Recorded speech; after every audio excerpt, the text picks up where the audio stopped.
Hello and welcome to the Action for Independence Popular Show. This is the very first Action for Independence Popular Show, so it's great this morning to have two important guests here, two leaders of political parties in Scotland.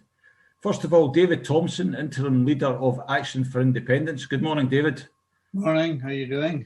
Fine, good to see you here. And Tommy Sheridan, of course, convener of Solidarity. Good morning, Tommy.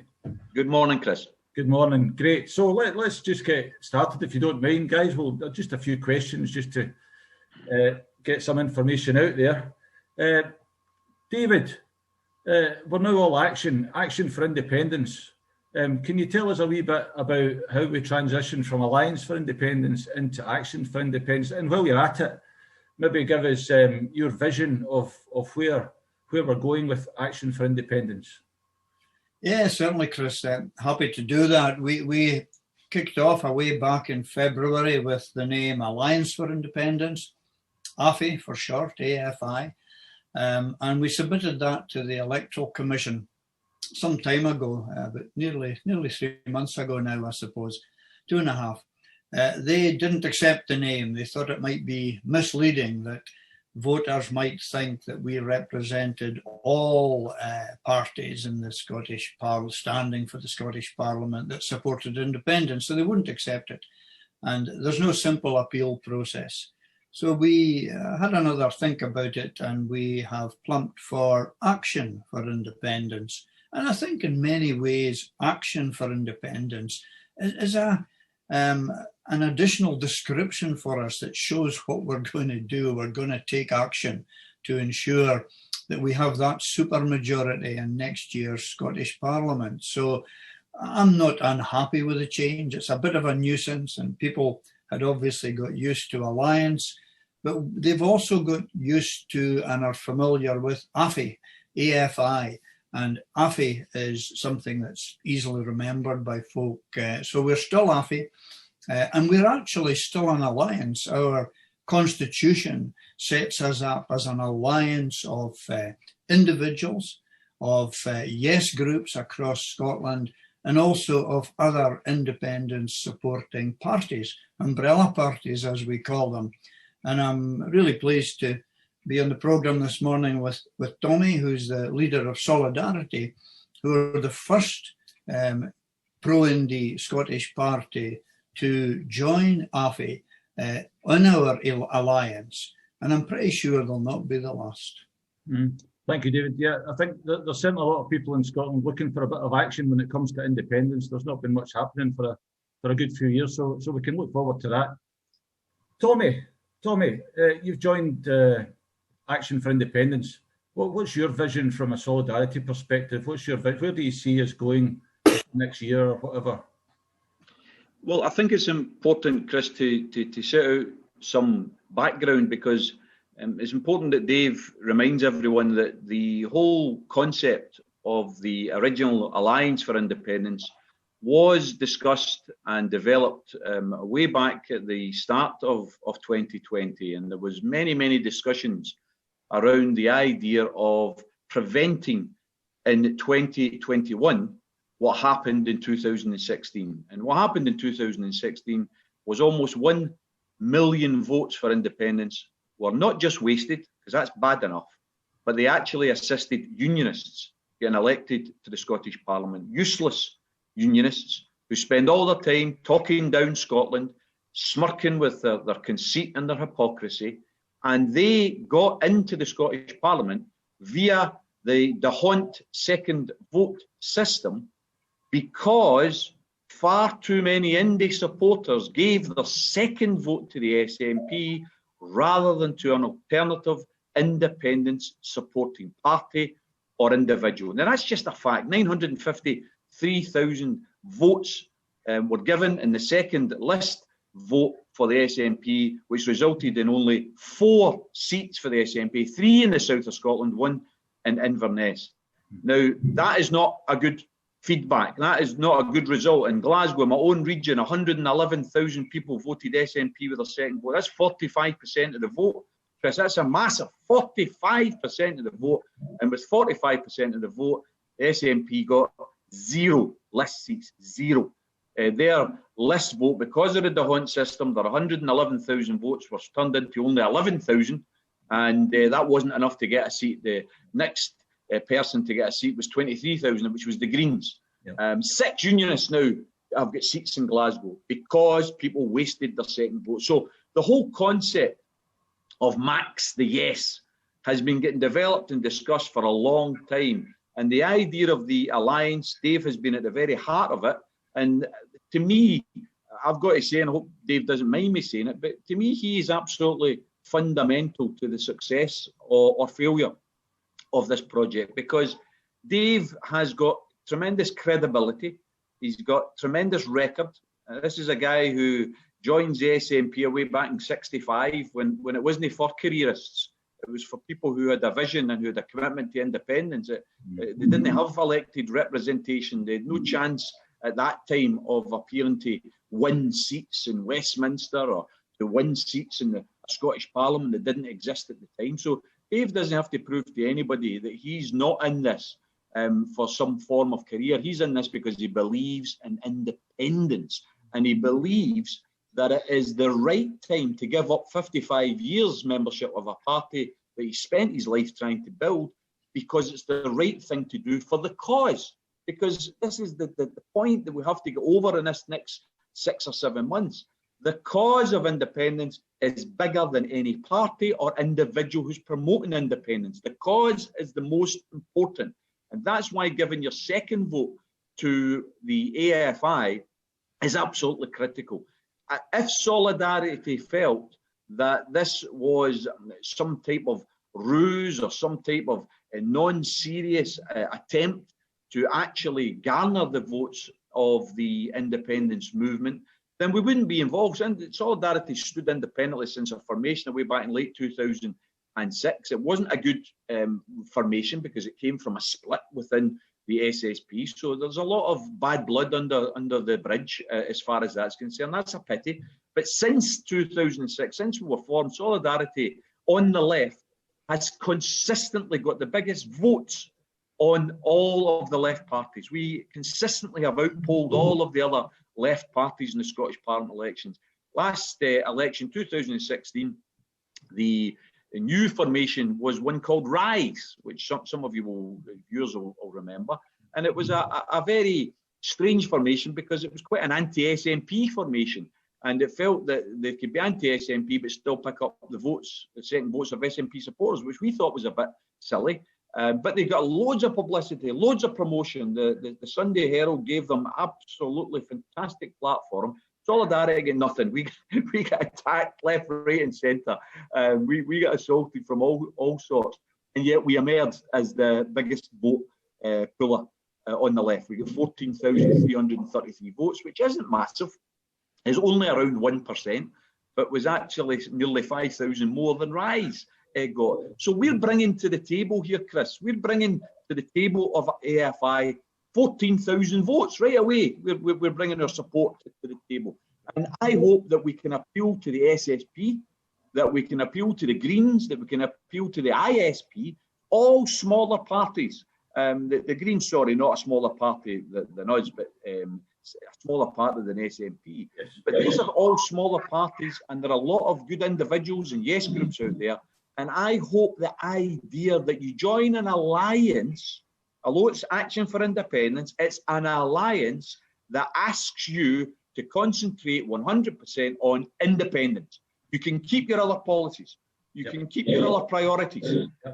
Solidarity's got priorities as far as anti-poverty issues are concerned, as far as a publicly owned pharmaceutical industry is concerned. That's one of the issues that if any of our members are ever elected to the Scottish Parliament, we're going to pursue that with our venues. We think the NHS is getting ripped off every day by private pharmaceutical companies. We want a publicly owned pharmaceutical industry to feed our publicly owned NHS.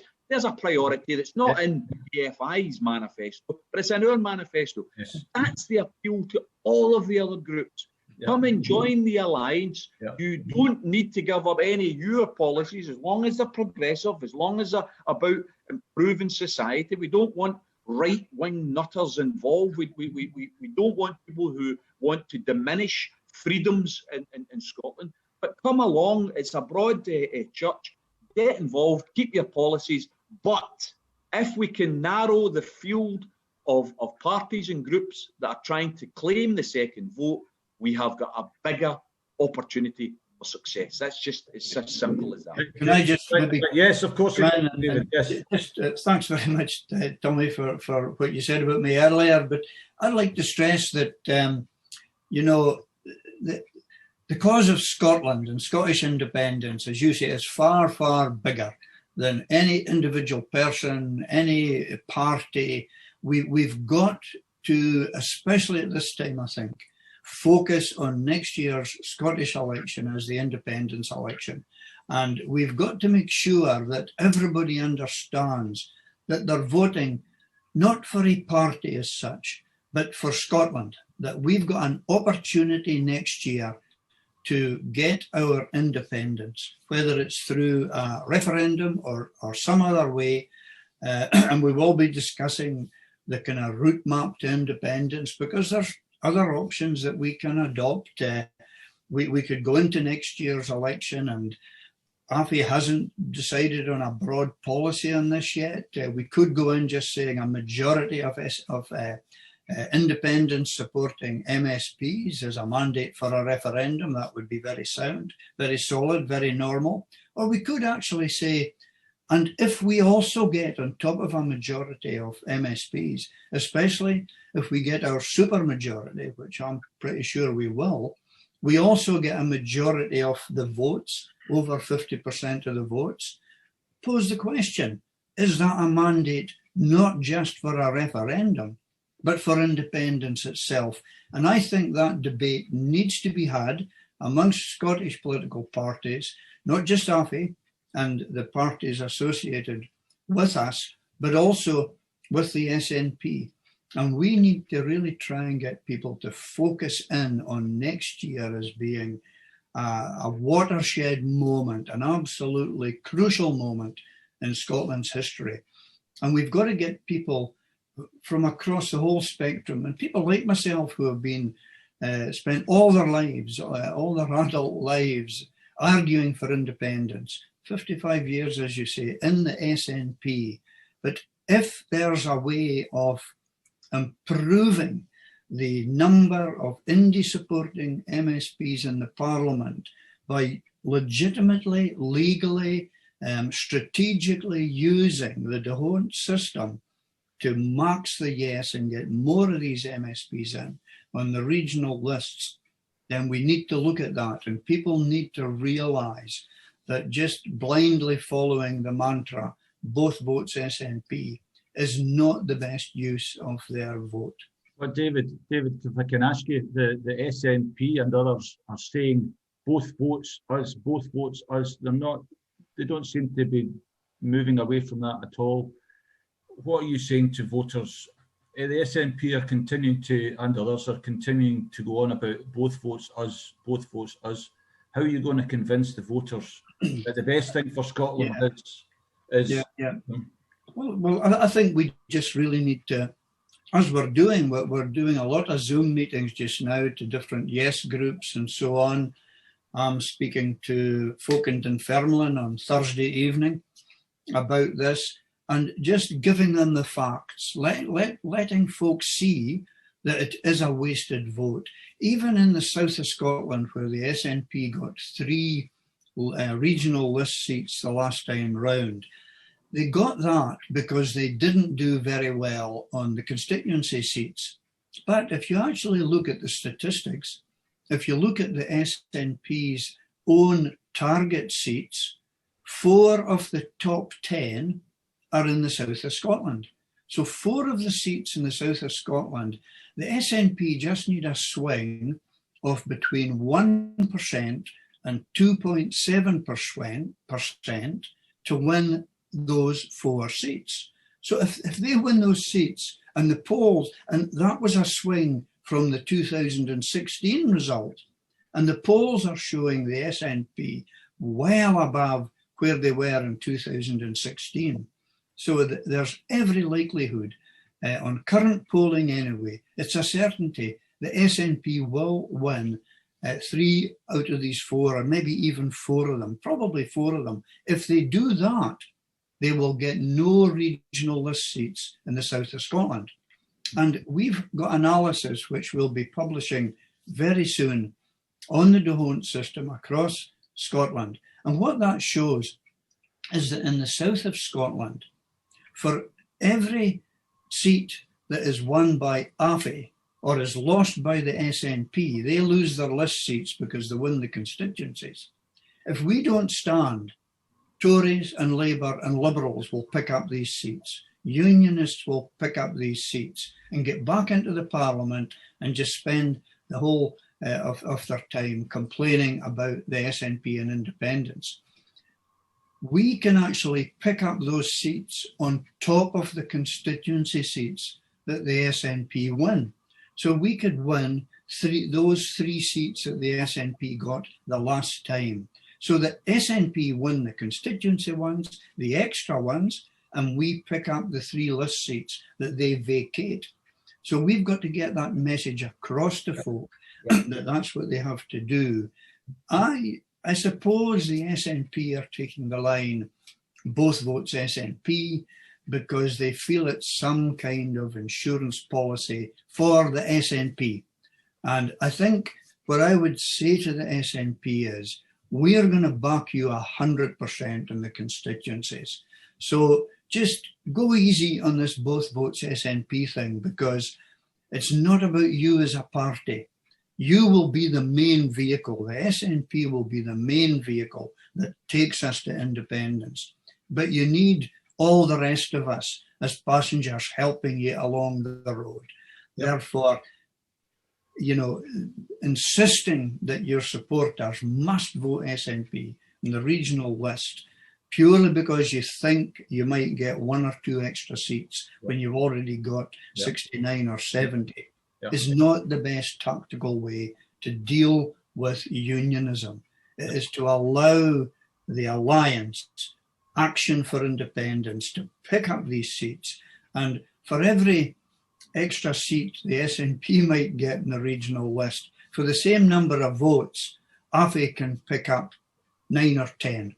Okay. It's just the way the mathematics work. Yeah. Lots of educating to do, educating the SNP and educating all these voters out there to think a bit harder about the D'Hondt system, the additional member system.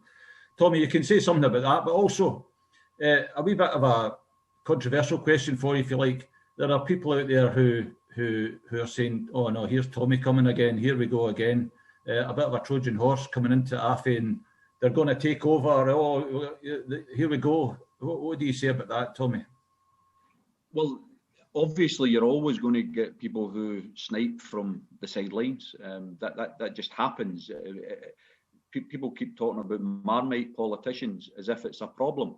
If you're not a Marmite politician, I don't know what you're doing involved in politics, because you cannot be involved in politics for real if you don't create opponents and enemies. Because if you stand for something, then some people are going to oppose you. But it's important that you stand for something, because if you don't stand for something, as Malcolm X used to say, then you'll fall for anything. Yeah. So it's important that you've got your principles and you make a stand. We are 100% for independence. We're also for a socialist republic in Scotland. That's what we stand for. There's no hiding of that. That's what we stand for and what we've always stood for. Not everyone involved in AFI will agree with that. But what everyone involved in AFI will agree with is that we need independence first. And once we get independence, then we can have a very constructive debate and discussion about what type of independent Scotland we all build together. But unless we get independence, then having that type of talk to begin with is quite frankly hot air, because we can talk until the cows come home. Until we get independence, we're not going to change anything. So the AFI project is vital to getting us to the starting point to the type of Scotland that we all want to build and that we've all got in our minds. And the idea that solidarity is some type of stalking horse, Trojan horse, that we are going to be able to influence the likes of Dave. I mean, you know, Dave didn't waking up yesterday. He wasn't born the other day. He's been involved in politics all his life. He's had senior civil service posts all his life. This isn't somebody who's going to be manipulated. This is somebody who's going to attract people because of his credibility, because of his track record, because of what he's done in politics. He spent 9 years in the Parliament as an MSP. This isn't some Johnny come lately. Some people have attacked the AFI as a pop-up party. I've seen some criticisms. Well, you know, it may be a new party, but it's certainly not got pop-up independent supporters, because the people who are backing it and the people who are involved have been independent supporters all of their adult lives, people like Dave Thompson at the head of it. So I hope people will look at that, Chris, first and foremost. And in terms of persuading the SNP voters to give their second votes to AFI and not to the SNP, we have to bear in mind the SNP, for instance, got just around 1 million votes, first votes in 2016, 953,000 second votes in 2016. They've got 100,000 members. So there's a lot of people in the SNP who are not members, but who vote SNP. And why do they do that? Well, they do it because they believe in independence. They believe it's the best way to get independence. Yeah. We have got to persuade people who support independence that the best way to get independence is to vote independence with your first vote and to vote for independence with your second vote. And as long as we can explain to people that doing the SNP, your second vote, is a wasted vote and helps the unionists, then we've got a great opportunity of being able to persuade people to come over and vote for us. By the way, not everyone will vote for us. Some people already vote for the Greens. If the Greens don't join AFI and they continue to stand in their own right, which they're entitled to do, then obviously the second vote will be split between people like the Greens and AFI. What AFI has to do is to try and make sure it's not split anymore, that we don't have other parties that are trying to get second votes. Hopefully ISP will recognise that this is an opportunity for they as a party and their members to get involved, the SSP similarly. This is an open invitation to those parties who believe in independence and who have got a socially progressive agenda for Scotland. Come on board. What have you got to be afraid of? You've got somebody like Dave Thompson who's heading this up, who's got enormous experience, and doesn't just have experience and a track record, but you know, Dave doesn't always fully play his own fiddle, but he should do, because this is the guy who in 2007, remember, was critical in getting the SNP their first majority, because he looked at the figures, analysed the figures. So when the returning officer in Highland Islands decides that the SNP aren't going to get seats and he's going to give 2 to the Tories, Dave says, no, I've looked at the figures, I've been checking the figures. That's wrong. SNP are entitled to at least 1. And he forced a recount. And of course, as a result of that recount, they never got 1, they got 2. And that's because he looked at the figures, analysed the figures, worked out the breakdown. This is the type of guy you've got involved with AFI. So it's not somebody who sucks his thumb and comes out with theories. It's somebody who's looked at figures, has worked with figures all his life, and is able to analyse these statistics. That gives me great confidence from a solidarity point of view that we've done the right thing. We didn't just take a decision after 1 or 2 discussions. We had several discussions. Many of our party executive were saying, well, does that not mean solidarity lowers its banner? Solidarity doesn't raise its ideas, all of which were legitimate questions. But at the end of the day, the credibility of Dave and others involved with AFI was what swung it for us, and the need to max the yes. That's the theory behind AFI, which is the underlying and most important theory that we have to get over there. Do you want to maximise the effect of the yes vote? If your answer to that is yes, then you have to support AFI. Yep, great. Thank you, Tommy. David, are you talking to these other small parties? We'll make this the last question, if you don't mind. Are you talking to these other small parties, and what are they saying to you? Yeah, we've had a number of informal chats with people going away back quite a number of months ago. And, you know, they've been asked by journalists and so on, and they take the line, no, we're going to stick to ourselves. But we will actually be formally writing to each of the smaller indie parties in Scotland very, very soon, within the next week or so, formally inviting them to enter into formal discussions with us. So not just the sort of informal chats that we've had in the past, but to formally ask them to, come on, please come along and speak to us. Don't throw this out without giving some due consideration to it. And we're pretty confident that we, given a fair hearing from these parties, that we'll be able to convince them that it is in their interests and AFI's interests and ultimately Scotland's interests to come together and unite. Because if we can unite against the Unionists, instead of 953,000 SNP votes getting 4 regional list seats, compared to 960,000 for the Tories and Labour getting 45 seats, the same number of votes, just below 1 million.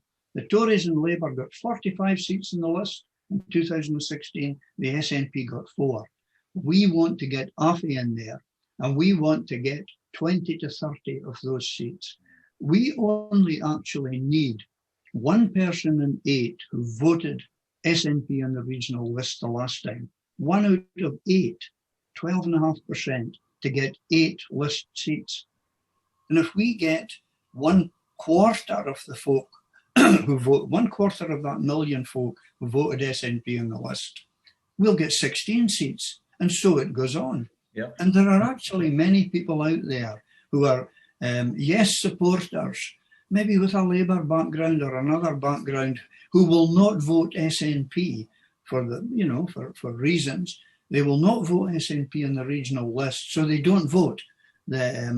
They will be encouraged to actually come on board and vote for us. And we would actually hope we can maybe say to them too, don't just come out and vote on the regional list for AFI, for independence, but actually give the SNP your first vote as well, just to make absolutely sure that they wipe the floor of Unionists in the constituencies. So there's everything to play for here in terms of securing Scotland's independence next year. Okay, thank you very much, David. Thank you very much, Tommy. I'm going to have to wrap it up there so that we keep it to half an hour. We could go on for a long time talking about this. We're all very enthusiastic. It's fantastic, very motivational, very wise words from both of you. Thank you very, very much. And if you've been, Chris. Yeah, if you've been listening to this and you've enjoyed the show, please share it and share it and share it again. Get the message out there, and please stay tuned. There's going to be more Action for Independence popular shows coming soon. Thank you very much for listening. Bye-bye. All the best. Bye. Bye.